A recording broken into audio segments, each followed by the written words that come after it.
All right, shalom, shalom. I'll start saying all praise and glory due to Yahweh, Bahashem, Yahushai, Bahashem, Rakar Kadash. Double honors to our apostle Ezra Millstone. All right, peace and mercy be unto the Lord's elect out there teaching the word of truth and sincerity. I'm the brother Amar from the branch of GMS Cleveland. Come back at you with another video. And this video just, pretty much just be centered around how we are not supposed to pray for our people, man. And how that's biblically backed up by the scriptures. All right. With that being said, I'll grab a few precepts regarding that matter. This is the book of Isaiah chapter 3, verse 17. It says, Son of man, I have made thee a watchman unto the house of Israel. It says, therefore hear the word of my mouth, and give them warning from me. It says, when I say unto the wicked, thou shalt surely die, and thou givest him not warning, nor speakest to warn the wicked from his wicked way to save his life, it says, the same wicked man shall die in his iniquity. It says, but his blood will I require at thine hand.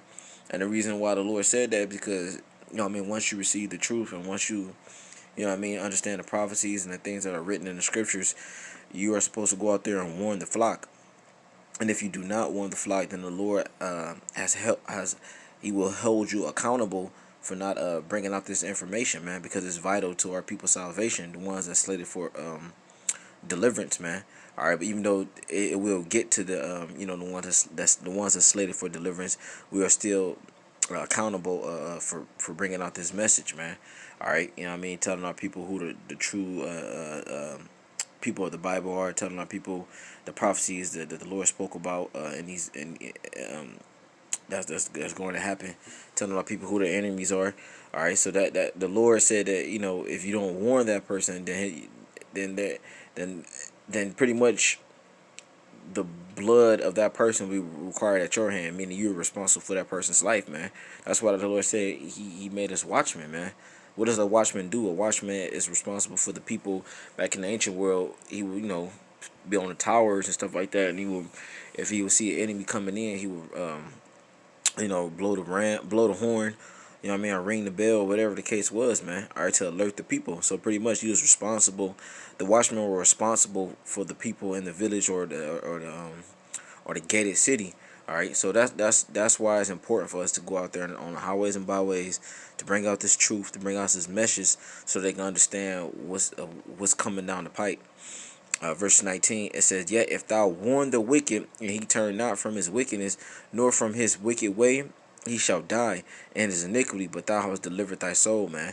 Yeah, so basically, man, if you tell him, all right, and then if he don't repent, now he's been warned, and now pretty much is on him, all right, because that's pretty much what we're supposed to do. We're supposed to warn our people what's coming, and then once we go out there and tell them, and then if they hear the words and if they choose not to repent and take heed, now it's on them. Now it has nothing to do with us. Now the blood is off our hands. That's why once again it's important to teach this message. This is verse 20. It says again, when a righteous man doeth turn from his righteousness and commit iniquity, and I lay a stumbling block before him, he shall die. It says, because thou hast not given him warning, he shall die in his sin, and his righteousness which he hath done shall not be remembered, but his blood will require at thy hand. This is verse 21. Nevertheless, if thou warn the righteous man that the righteous sin not, and he doeth not sin, he shall surely live, because he is warned. Also, thou hast delivered thy soul, man. So it's a twofold thing, man. All right, not only you saving the lives of the ones that's destined for deliverance, but you also getting the blood off your hands, and and saving your own life as well. So you pretty much covering your own ass. All right, so like I said, that's the importance of us going out there and preaching, bringing out this word. But we already know that 2/3 of our people, they're not going to take heed. All right, due to the the scriptures. You know what I mean? Because the Lord said He's going to give them ears that they shall not hear, eyes that shall not see. Even though we're right in front of them, telling them all the things that's going to happen, they're still not going to get it, man. You know what I mean? So that's why we're not ultimately supposed to pray for these people, man. I know it might seem harsh. It might seem it might seem like tough love and things of that nature, but hey, they've been given the warning. You know what I mean? They see us out there and they choose not to take heed. That's on them. You know what I mean? Don't feel no type of way. You know what I mean? When Jake started to get judged, man, especially in these latter days. Let me see. Jeremiah 11:11. It says, "Therefore, thus saith the Lord, Behold, I will bring evil upon them which they shall not." It says, "Which they shall not be able to escape, and though they shall cry unto me, I will not hearken unto them." And the evil that the Lord is speaking about is these times that we're living in right now, man. All right, because Esau's about to get ready to roll out that vaccine.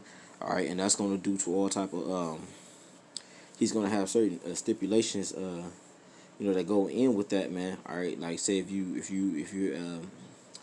you're being backed by government assistance or you know excuse me certain welfare or beneficial government packages and things of that nature, that's going to be stripped from you unless you take heed to what the government is saying, man. All right, ultimately the beast, all right, which is NATO and the EU. It says verse 12. It says, "Then shall the cities of Judah and the inhabitants of Jerusalem go and cry unto the gods unto whom they offer incense, but they shall not save them at all in the time of their trouble," man. Yeah, so a lot of our people, man, they have certain gods they pray to and things of that nature, but ultimately, all in all, whatever God our people pray to, if it's not Yahweh Shem Shah, it's gonna fail them, and then the Lord is not gonna deliver them out of that. Why? Because they're praying to false gods, false idols, and ultimately they're not acknowledging Yahweh Shem Shah nor their offense. So the Lord is gonna give them over unto their demise, man, which is destruction. This is verse 14. It says, "Therefore pray not thou for this people, neither lift up a cry or prayer for them." It says, "For I will not hear them in the time that they cry unto me for their trouble," man. And this is straight up what the Lord told Jeremiah to do. What the Lord told Jeremiah to do, man, or not to do. All right, He said, "Don't pray for these people, man, because when you're on the highways and byways, you know what I mean." Especially when you've been out there for a good amount of time, whether it's a couple of years or so, you really see the wickedness of our people, man. All right, and then you understand why the Lord said what He said to Jeremiah, man, when He told him, "Don't pray for these people, man."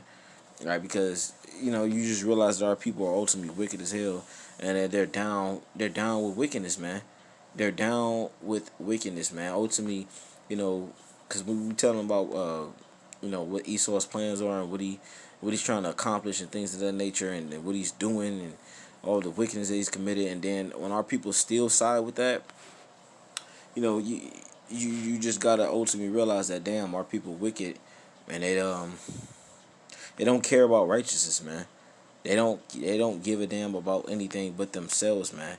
And that's how selfish our people is. Matter of fact, selfish our people are. Excuse me.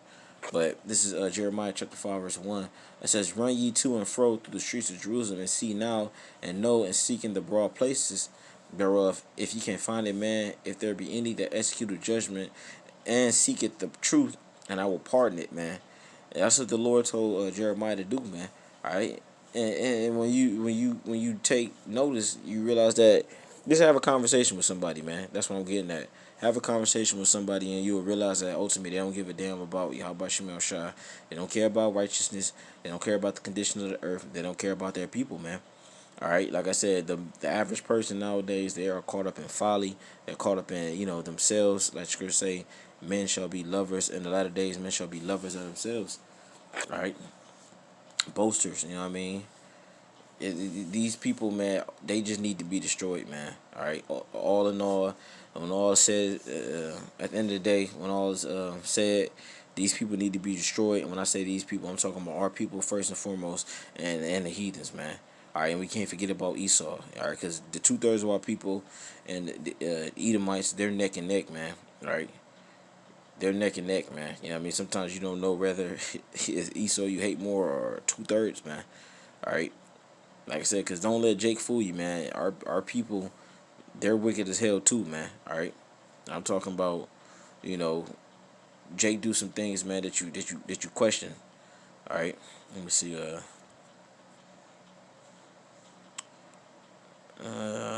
Let's get this last verse. Verse 15. It says, "What hath my beloved to do in my house, seeing she have wrought lewdness with many, and the holy flesh is passed from thee? When thou doest evil, then thou rejoiceth," man. And that's our people. Whenever they do evil, they rejoice at it, man. They're happy, you know what I mean? It makes them feel good because they're satisfying the flesh. Like Scripture talk about in Philippians, I believe, where it's it was the belly. They serve their own belly. You know, our people only concerned about, like I said, themselves and doing the things that make them feel good, man.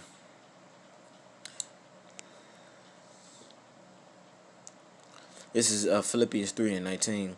It says, matter of fact, I'll start up Philippians 3:17. Brethren, be followers together of me and walk and mark them which walk so as ye have as ye have of us for an example. For many walk, of whom I have told you often, and now tell you even weeping, that they are the enemies of the cross of Mashiach, whose end is destruction, whose God is their belly, and whose glory is their shame, who mind earthly things, man. So that's 2/3 of our own people, man. In a nutshell, they are enemies of the cross, and they mind their own bellies, man. Like I said, they only concerned about the things that revolve around, first and foremost, themselves, all right, and then their immediate family, all right.